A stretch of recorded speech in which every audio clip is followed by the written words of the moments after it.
Hello everyone, मैं हूं पूजा मेहता और मैं मेरे यूट्यूब चैनल स्टडीनेटिक में आप सभी स्टूडेंट्स का वेलकम करती हूं। स्टूडेंट्स, यहां पर आज मैं क्लास 11th की अकाउंटिंग पढ़ा रही हूं, जिसमें मैं आज आपको ट्रायल बैलेंस बनाना बताऊंगी। इससे पहले वाले वीडियोस में मैंने आपको लेज़र तैयार करना सिखाया है। लेज़र और ट्रायल बैलेंस वैसे तो साथ में ही तैयार किया जाता है, लेकिन ये चूंकि काफ़ी बड़ा हो जाता है, इसलिए मैंने दोनों के सेपरेट वीडियोस बनाए हैं। आप चाहें तो लेज़र का भी वीडियो देख सकते हैं, जिससे आपका कॉन्सेप्ट क्लियर हो जाए। स्टूडेंट्स, आज यहाँ पर मैं आपको पढ़ाने वाली हूँ ट्रायल बैलेंस, लेकिन उससे पहले आप सभी स्टूडेंट से रिक्वेस्ट करती हूँ, प्लीज़ मेरे चैनल को सब्सक्राइब कीजिए, लाइक कीजिए और कोई भी क्वेरी हो तो मुझसे कमेंट बॉक्स में क्वेश्चन पूछकर ज़रूर पूरी कीजिए, क्योंकि मेरा मेन एम इस YouTube चैनल को बनाने का यही है कि बच्चों को कॉन्सेप्ट को क्लियर कर सकूं और उनकी प्रॉब्लम को सॉल्व कर सकूं। तो किसी भी तरह का कोई क्वेश्चन या किसी भी तरह की कोई प्रॉब्लम आपको होती है या आपको समझ में नहीं आ रहा है, तो आप मुझे कमेंट बॉक्स में कमेंट कीजिए और वो क्वेश्चन ज़रूर पूछिए। तो स्टूडेंट्स, अब मैं स्टार्ट करती हूँ ट्रायल बैलेंस होता क्या है। देखिए स्टूडेंट्स, जब हम किसी भी ट्रांजेक्शन की जनरल एंट्री करते हैं, आपको पता ही होगा कि जब ट्रांजैक्शंस की जनरल एंट्री होती है तो उसे डेबिट और क्रेडिट किया जाता है। जनरल एंट्रीज करने के बाद उनकी हम लेज़र में पोस्टिंग करते हैं। लेज़र तैयार करने के बाद जो नेक्स्ट प्रोसेस होती है वो होती है ट्रायल बैलेंस की। अब ये क्यों बनाया जाता है और ये होता क्या है, तो देखिए बच्चों, यहाँ पर मैंने इसकी डेफिनेशन लिखी है। When posting of all transaction into the laser, जब हम सारे ट्रांजेक्शन्स की जनरल एंट्री करने के बाद उनकी पोस्टिंग लेज़र में कर देते हैं, तो क्या होता है, अकाउंट का बैलेंस ऑफ होता है, मतलब दोनों तरफ के बैलेंस को हम इक्वल करते हैं। उसके बाद क्या करते हैं, पूरा बैलेंस इक्वल हो जाने के बाद हम ट्रायल बैलेंस बनाते हैं। अब ट्रायल बैलेंस में भी डेबिट एंड क्रेडिट बैलेंस होता है, जो किसके थ्रू बनता है, लेज़र के थ्रू बनता है। साथ ही साथ इसमें कैश और बैंक दोनों को इंक्लूड किया जाता है, किसके थ्रू, कैश बुक के थ्रू। क्लियर? अब बनाया क्यों जाता है ट्रायल बैलेंस, इसके क्या ऑब्जेक्टिव हैं, क्योंकि ट्रायल बैलेंस बनाने की क्या जरूरत है, हम जनरल एंट्रीज कर रहे हैं, हम लेज़र बना रहे हैं, अब ट्रायल बैलेंस की क्या जरूरत हो गई। यहां पर मैंने इसके 4 कारण दिए हैं जिसके कारण से ट्रायल बैलेंस तैयार किया जाता है। क्यों तैयार किया जाता है, क्योंकि अर्थमेटिक एक्यूरेसी सबसे इंपॉर्टेंट। क्या होता है बच्चों, इतने सारे जनरल एंट्रीज के बाद इतने सारे लेज़र तैयार किए जाते हैं, कभी कभी क्या होता है, बैलेंस इक्वल नहीं हो पाता, हम बैलेंस ब्रॉट डाउन गलत कर देते हैं। तो ट्रायल बैलेंस इसीलिए बनाया जाता है ताकि इसकी अर्थमेटिक एक्यूरेसी को सही तरीके से मालूम किया जा सके। ये यदि किसी तरह की कोई एरर आ गई है, लेज़र बनाने में किसी तरह की कोई एरर आ गई है, उसको जानने के लिए भी ट्रायल बैलेंस बहुत हेल्प करता है। Providing the summary of laser account, आपने जो लेज़र अकाउंट बनाया है उसकी समरी प्रोवाइड करता है, और फाइनल अकाउंट्स, फाइनल स्टेटमेंट को भी प्रिपेयर करने में ये हेल्प करता है। ये देखिए, मैंने एक ट्रायल बैलेंस का क्वेश्चन दिया हुआ है। अब आप बोलेंगे मैडम ये ट्रायल बैलेंस का आपने क्वेश्चन दिया है, लेकिन उससे पहले आपने ये रूल्स क्यों बताए हैं।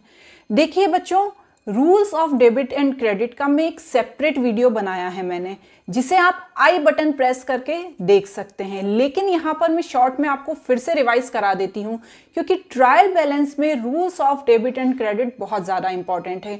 क्या होता है डेबिट एंड क्रेडिट के रूल में, जितने भी ड्रॉइंग एक्सपेंसेस एंड एसेट्स होती हैं उनका बैलेंस डेबिट होता है, और जब वो इंक्रीज होती हैं तो उन्हें डेबिट किया जाता है, और जब वो डिक्रीज होती हैं तो उन्हें क्रेडिट किया जाता है। ठीक है, उसी तरह लायबिलिटी, इक्विटी एंड रेवेन्यू, इन सभी का बैलेंस क्रेडिट होता है।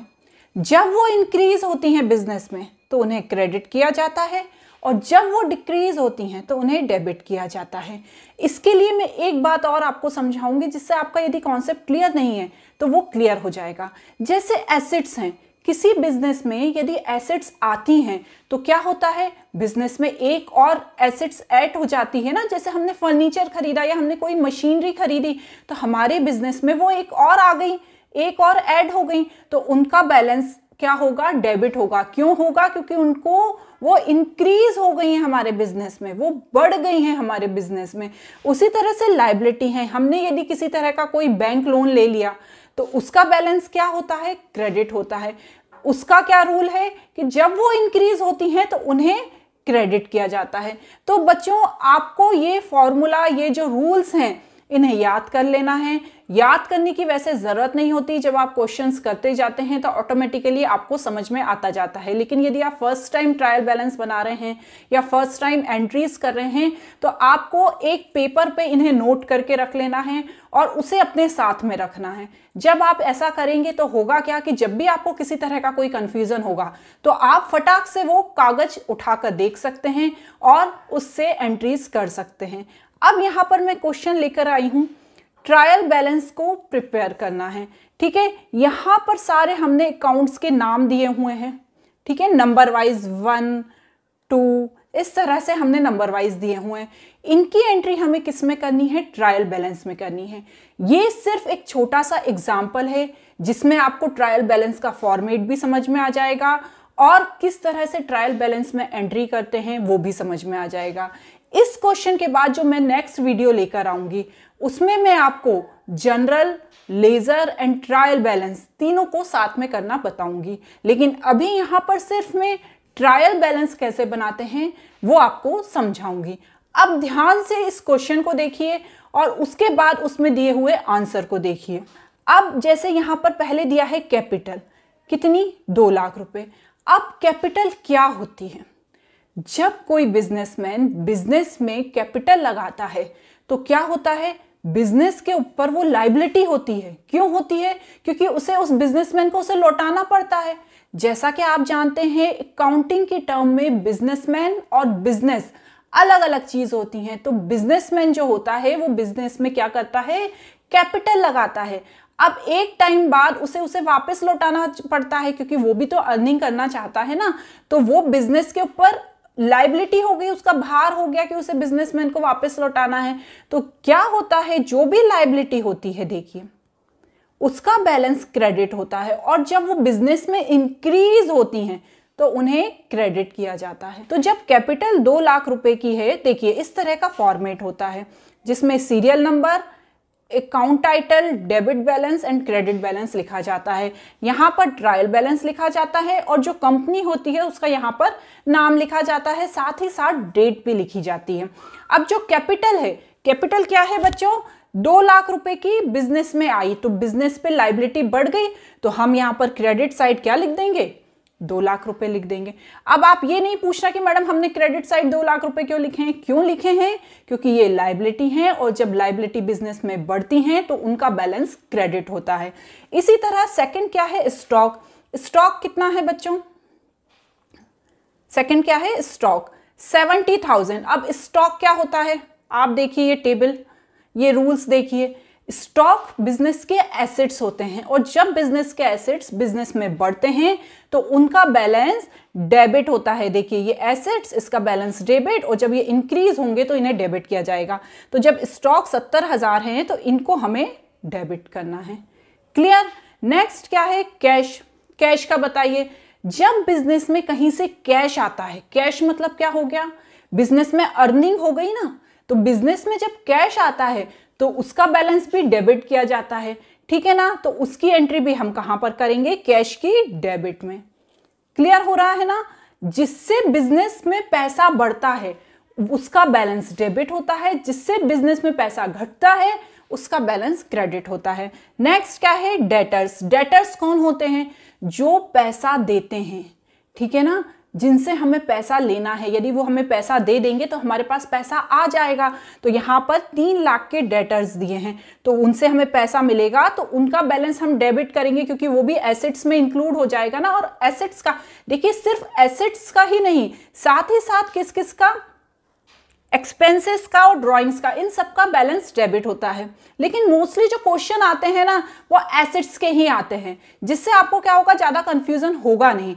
ठीक है, अब यदि डेटर्स के 3 लाख रुपए आए तो हमने देखिए उसका डेबिट कर दिया 3 लाख रुपए। क्लियर? नेक्स्ट क्या है, क्रेडिटर्स। क्रेडिटर्स कौन होते हैं? वो तो लेनदार होते हैं, वो तो हमारे बिजनेस से पैसा लेकर चले जाएंगे, तो उनका बैलेंस क्या होगा? वो हमारी लाइबिलिटी है, और लाइबिलिटी का बैलेंस हमेशा क्रेडिट होता है, और जब लाइबिलिटी बिजनेस में बढ़ती है तो उसे क्रेडिट किया जाता है क्योंकि वो इंक्रीज हो गई हैं। तो क्रेडिटर्स का क्या किया हमने? 1 लाख रुपए क्रेडिट बैलेंस कर दिया। क्लियर हो रहा है ना? नेक्स्ट है बैंक लोन। बैंक लोन का भी यही कॉन्सेप्ट है, वो बिजनेस की लाइबिलिटी है, उससे पैसा तो मिल जाता है लेकिन उसे कभी ना कभी तो हमें चुकाना पड़ता है ना, तो उसका भी बैलेंस क्या होगा? 1,50,000 रुपए देखिए क्रेडिट होगा। समझ में आ रहा है? नेक्स्ट है सेल्स। यदि कोई सामान बिकता है तो क्या होता है? हमारे बिजनेस में से वो सामान चला जाता है, हमने स्टॉक को सेल कर दिया, क्योंकि यहाँ पर सिर्फ सेल्स की बात हो रही है, कैश आने की बात नहीं हो रही है। यदि हमने बिजनेस से कोई सामान सेल कर दिया तो वो सामान हमारे बिजनेस से चला गया, तो उसका बैलेंस क्या हो जाएगा? क्रेडिट हो जाएगा। तो यहाँ पर हमने 3 लाख रुपए क्रेडिट कर दिए। उसी तरह नेक्स्ट होता है परचेज। यदि हमारे बिजनेस में कोई सामान आया, हमने कुछ सामान खरीद लिया, तो वो हमारे बिजनेस में आ गया, तो उसका डेबिट हो जाएगा, बैलेंस 2 लाख रुपए। क्लियर हुआ? और इस तरह इस साइड का डेबिट साइड का और क्रेडिट साइड का सम कर देंगे और वो सम आएगा 7,50,000 रुपए। 7,50,000 रुपए, यदि ये दोनों इक्वल आ रहा है तो आपके बनाए हुए लेजर बिल्कुल करेक्ट है। ठीक है बच्चों, इसलिए मैं दोबारा कहती हूँ, rules of debit and credit आप याद कर लीजिए, जिससे आपको ट्रायल बैलेंस बनाने में किसी तरह की कोई प्रॉब्लम ना हो।